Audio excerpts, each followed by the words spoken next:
महाराज, मुझे माफ कर दीजिए, मुझे छोड़ दीजिए। मुझ पर रहम कीजिए महाराज। रहम? तुम जैसे कमजोर जानवरों के साथ यही होना चाहिए ताकि तुम सभी राजा की अहमियत समझ सको। मारो इसे। हमें उसे ताकत से नहीं, दिमाग से हराना होगा। पर कैसे दादा? वो तो कल सुबह महाराज को मारकर खत्म करने वाला है। सैनिकों, देखो इस बहरूपिये को। ये कोई मायावी शक्ति है जो मेरी शक्ल लेकर आई है। मार डालो इसे। भोलू भालू और जग्गू हाथी पानी पी रहे हैं। तभी महाराज वहां आ जाते हैं। जग्गू, अपनी सूंड नीचे करो। तुम्हें नहीं पता कि राजा के आने पर सर झुकाया जाता है? क्षमा करें महाराज, पर आप तो हमेशा प्यार से मिलते थे। आज अचानक ये गुस्सा? ज्यादा जबान चलाने की जरूरत नहीं है। आज से इस जंगल का कानून बदल गया है। जो मेरा हुक्म नहीं मानेगा उसे इस जंगल से बेदखल कर दिया जाएगा। और हाँ, आज से मुझे ताजा मांस रोज दरबार में चाहिए। शिकार मैं खुद नहीं करूंगा। इतना कहकर जोरावर वहां से चला जाता है। भोलू और जग्गू एक दूसरे का मुंह देखते रह जाते हैं। जग्गू, क्या तुमने भी वही देखा जो मैंने देखा? ये हमारे महाराज तो नहीं हो सकते। उसकी आंखों में वो अपनापन ही नहीं था। हाँ, भोलू, मेरी तो सूंड अपने आप कांप गई। इतने सालों में पहली बार महाराज ने मुझसे इस तरह बात की, जैसे हम उनकी प्रजा नहीं, कोई दुश्मन हो। और ये नया कानून, रोज ताजा मांस, वो भी बिना खुद शिकार किए। सुल्तान तो हमेशा कहता था कि जंगल में जरूरत से ज्यादा किसी को नुकसान नहीं होना चाहिए। यही बात तो मुझे डरा रही है। ये बदलाव अचानक नहीं होता। या तो किसी ने उसके दिमाग में जहर भर दिया है या फिर कुछ बहुत गलत हो रहा है।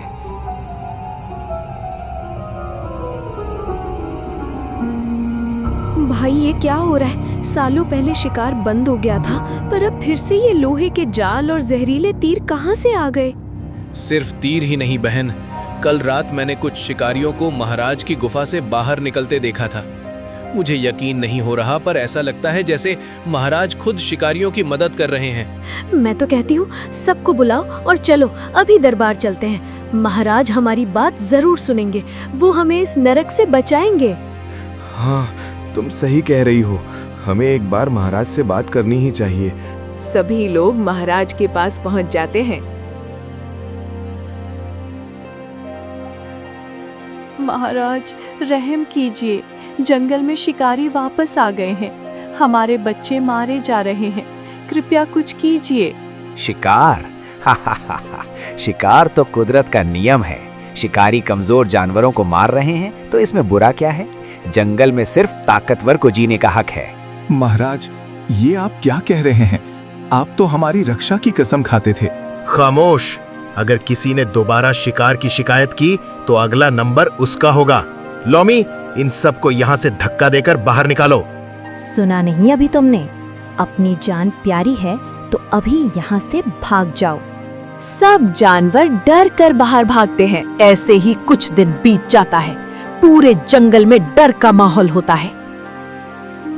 लाली लोमड़ी एक गुफा में जाती है। उसके मुंह में मांस का एक टुकड़ा है। वो जाके एक पिंजरे में कैद शेर के आगे फेंक देती है। खाइए महाराज, अब तो आपकी प्रजा भी आपको भूल चुकी है। जोरावर ने सबको यकीन दिला दिया है कि आप पागल हो चुके हैं। लाली, तुम मेरे सौतेले भाई के साथ मिलकर आग में घी डाल रही हो। याद रखना, जिस दिन मेरी प्रजा को सच पता चला उस दिन तुम्हारी चालाकी तुम्हारा ही गला घोटेगी। अभी भी वक्त है, मुझे यहाँ से जाने दो। वो दिन कभी नहीं आएगा। कल सुबह जोरावर अंतिम फैसला सुनाएगा और पूरे जंगल को अपना गुलाम बना लेगा। और तुम्हें हम इसी गुफा में जिंदा दफन कर देंगे। एक छोटी सी बात दोस्तों, आगे बढ़ने से पहले अगर आपको ये कहानी दिल से अच्छी लग रही है तो अभी सब्सक्राइब कर लीजिए, क्योंकि आगे हर कहानी और भी खास होने वाली है। आपके एक सब्सक्राइब से हमें बहुत मोटिवेशन मिलती है। इधर गप्पू गधा रास्ता भटककर उसी गुफा के पास पहुंच जाता है। तभी वो देखता है लाली लोमड़ी और महाराज का सौतेला भाई जोरावर गुफा से निकलकर बाहर जा रहे थे। ये दोनों इतने रात को यहाँ क्या कर रहे हैं? ये झाड़ियाँ इतनी काली क्यों हैं? और ये बदबू जैसे कोई हजारों सालों से यहाँ कैद हो। डेंशू! गप्पू अंदर घुसता है और असली सुल्तान को देख लेता है। अरे बाप रे, दो महाराज। महाराज, आप तो अभी लाली के साथ बाहर गए हो, फिर आप यहाँ पिंजरे में कैसे आ गए? क्या आप महाराज के भूत हो? गप्पू, डरो मत, मैं तुम्हारा असली राजा हूँ। जोरावर मेरा सौतेला भाई है जो मेरे जैसा दिखता है। वो मुझे हटाकर जंगल पर राज करना चाहता है। जाओ, गिरधारी दादा को बुला कर लाओ, भागो। गप्पू तुरंत वहाँ से भागता है और हाँफते हुए गिरधारी के पास पहुँचता है। दादा, अनर्थ हो गया। जिसे हम सिंहासन पर देख रहे हैं वो तो महाराज का सौतेला भाई है जो बिल्कुल उनके जैसा ही दिखता है। असली महाराज तो काली पहाड़ी के नीचे कैद हैं। उन्होंने आपको तुरंत बुलाया है। मेरा शक सही निकला। तभी मैं सोचूं महाराज मुझे पहचान क्यों नहीं रहे थे। गप्पू, हमारे पास सेना नहीं है और जोरावर के पास शिकारियों के हथियार हैं। हमें उसे ताकत से नहीं, दिमाग से हराना होगा। पर कैसे दादा? वो तो कल सुबह महाराज को मारकर खत्म करने वाला है। हम ऐसा कुछ भी नहीं होने देंगे। तुम जाके अपने जंगल के साथियों को इसकी खबर करो और तुम सब मिलकर उस नकली महाराज पर नजर रखो। मैं जाके महाराज को आजाद करता हूँ। ठीक है, मैं अभी जाता हूँ। इतना कहकर वो वहाँ से चला जाता है और गिरधारी भी महाराज को बचाने निकल पड़ते हैं। महाराज डरिए मत, आपका गिरधारी आ गया है। हम आपको इस नर्क से निकाल लेंगे। गिरधारी, तुम आ गए। जोरावर ने पूरी प्रजा को मुसीबत में डाल दिया है। वो मेरे नाम पर मासूमों को सजा दे रहा है। महाराज शांत रहिए, मुझे सब पता है। अभी आप मेरे साथ यहाँ से जल्दी निकलिए। वो महाराज को कैद से निकाल लेता है और दोनों वहाँ से भाग जाते हैं। जंगल का मुख्य दरबार। जोरावर सिंहासन पर बैठा है। जोरावर की आंखों में दरिंदगी है। मारो इसे। आज इसकी चीखें पूरे जंगल को बता देंगी कि राजा के खिलाफ बोलने का अंजाम क्या होता है। महाराज, मुझे माफ कर दीजिए, मुझे छोड़ दीजिए। मुझ पर रहम कीजिए महाराज। रहम?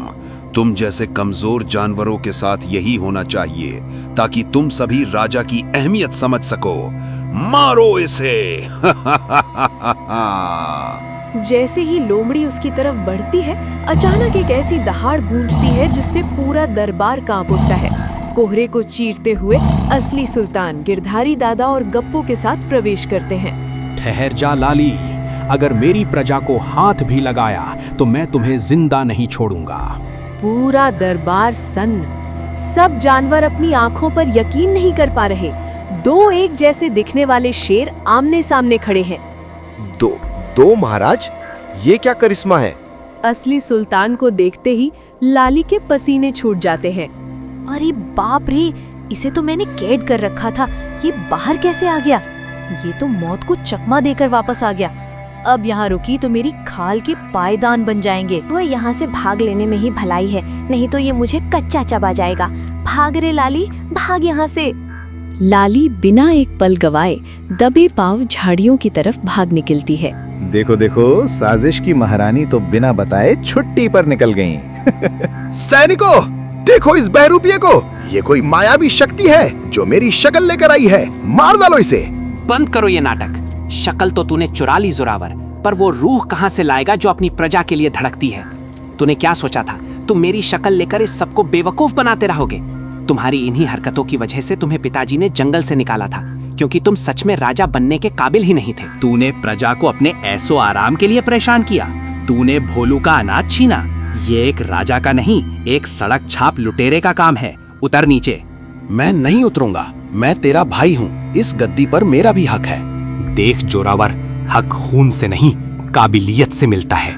तूने भाई का रिश्ता तोड़ा और मैंने हमेशा उसे जोड़ना चाहा, पर आज तूने हद पार कर दी है। प्रजाजनों, ये जोरावर है, सुल्तान का सौतेला भाई। इसने लाली के साथ मिलकर महाराज को कैद किया था। जिस राजा ने तुम्हें सजा दी वो ये नकली शेर था। हमारे असली महाराज तो कैद में तुम्हारी सलामती की दुआ मांग रहे थे। ये सुनते ही जानवरों का गुस्सा फूट पड़ता है। गद्दार, इसने महाराज को कैद किया। इसे खत्म कर दो। इस शैतान ने हमें और हमारे राजा को बहुत परेशान किया है। हाँ, तुम सही कह रही हो। महाराज, हुक्म दीजिए, इस शैतान को हम जिंदा नहीं छोड़ेंगे। हाँ, इसे मार डालो, इसे खत्म करो। इसने जो भी किया वो इसके अपने कर्म हैं, पर हम तो ऐसे नहीं बन सकते। हमें अपनी इंसानियत नहीं छोड़नी चाहिए। इसने मुझे जंजीरें दी, पर इसने मुझे वो यादें भी दी जब हम एक ही माँ की गोद में खेलते थे। जोरावर, तूने तलवार उठाई, पर मैं अपना खून कैसे बहा दूं? तूने भाई का रिश्ता तोड़ा है, पर मैं भाई शब्द का अपमान नहीं कर सकता। जोरावर, आज मैं तुझे तेरी जिंदगी दान करता हूँ, पर याद रख, ये दान नहीं, तेरी सबसे बड़ी सजा है। आज इसी वक्त तू इस जंगल की सरहद छोड़ देगा। आज के बाद अगर तेरी परछाई भी इस मिट्टी पर पड़ी तो मेरा ये पंजा इंसाफ करने में एक पल की भी देरी नहीं करेगा। जा और कभी वापस मत आना। जोरावर, जो अब तक पत्थर बना बैठा था, सुल्तान की ममता और बड़प्पन देखकर फूट फूट कर रोने लगता है। उसे अपनी गलतियों का एहसास होता है। माई, तुमने मुझे मार दिया होता तो शायद इतना दर्द नहीं होता जितना तुम्हारी इस दया ने दिया है। मैं इस सिंहासन के पीछे इतना अंधा हो गया था कि मुझे वो हाथ ही नहीं दिखा जो बचपन में गिरते वक्त मुझे थामता था। जंगल के वासियों, मैंने जो किया उसके लिए नरक में भी जगह नहीं मिलेगी, पर जाते जाते सिर्फ इतना कहूंगा, खुशकिस्मत हो तुम सब कि तुम्हें राजा के रूप में एक फरिश्ता मिला है। मुझे माफ कर सको तो कर देना, वरना नफरत के काबिल तो मैं हूं ही।